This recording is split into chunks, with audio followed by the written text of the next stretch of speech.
While efforts continue to increase the water supply in arid regions, we are also experiencing a problem of another sort in many areas. This is the problem of water pollution. Water is polluted by sewage, by wastes of industrial processes, and by pesticides. These materials contain organic and inorganic chemical compounds and a variety of harmful microorganisms. When these compounds decompose, they act as nutrients which over-enrich the water and promote the growth of small underwater plants called algae. Decaying algae rob the water of oxygen, destroying aquatic life and preventing the water from purifying itself. When ingested, other waterborne wastes may affect man because they are toxic. Some bacteria, when ingested, can cause disease. This is Lake Michigan, one of the 5 Great Lakes which together form the greatest connected area of fresh water on Earth. Though the states bordering the lakes would not seem likely victims of a water problem, nevertheless they are. For though the lake water is not being exhausted, it is being polluted. Steel mills and oil refineries are among the worst polluters of Lake Michigan.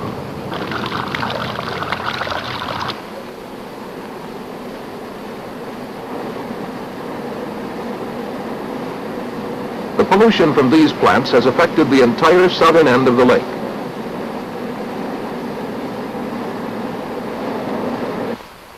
In many communities, insufficiently treated sewage and industrial pollution periodically put the beaches off limits to swimmers.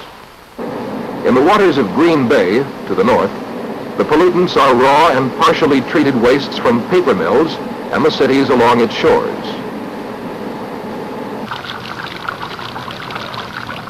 Bacteria feed on these wastes, robbing the water of oxygen. Moving east, Lake Erie is almost biologically dead. That is, desirable aquatic life can no longer survive here. Only algae and various scavengers find the environment hospitable. The story is depressingly similar in many other parts of the country. New York's Hudson and East Rivers are open sewers. The Cuyahoga River in Ohio is so loaded with the waste products of petroleum distillation that it is actually in danger of catching fire.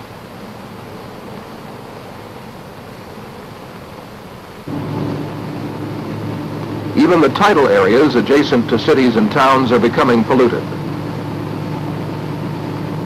Clams and oysters from these waters cannot be gathered, except in legally designated areas, because they have been found to harbor bacteria from the wastes in rivers flowing into the estuaries. So with many of our water resources becoming polluted, how are we going to provide ourselves with sufficient quantities of water that we can use? We can obtain pure water from polluted water by purification processes such as those used at Lake Tahoe, California.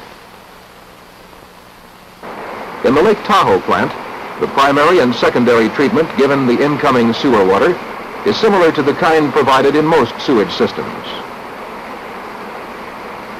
Settling tanks permit sedimentation of the larger solid particles. In this demonstration, you can watch sedimentation in raw sewage water with the help of a time-lapse camera.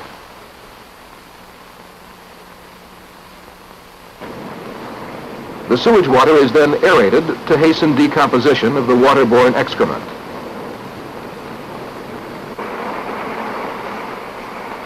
Then the water passes into another settling tank, from which it emerges looking like the end product of most sewage treatment plants.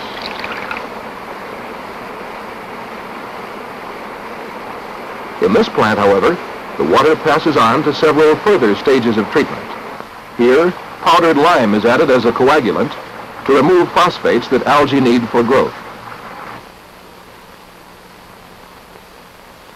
When lime is added to phosphate-rich water, the lime combines with the phosphates and they precipitate out as calcium phosphate. After another stage, which removes dissolved ammonia gas, another algae nutrient, the water passes through several layers of gravel and sand in these filter tanks. Filtration also removes suspended solid materials, as you can see in this demonstration. Now, filtered, the water is clear, but it still has another stage to pass through. These tanks are filled with activated carbon granules, which absorb still more chemical and biological impurities. The water has now been treated to a stage pure enough for drinking. Only a small amount of nutrients and trace elements remain. Before it is stored for use, however, chlorine is added to prevent the growth of bacteria. The water reclamation system at Lake Tahoe is a pioneer effort in the kind of complete sewage treatment that will become increasingly necessary throughout the country as growing population and industrial output continue to add to the pollution of our freshwater resources. At the same time, more fresh water will have to be extracted from the sea. In the future, we are going to need more and more fresh and unpolluted water.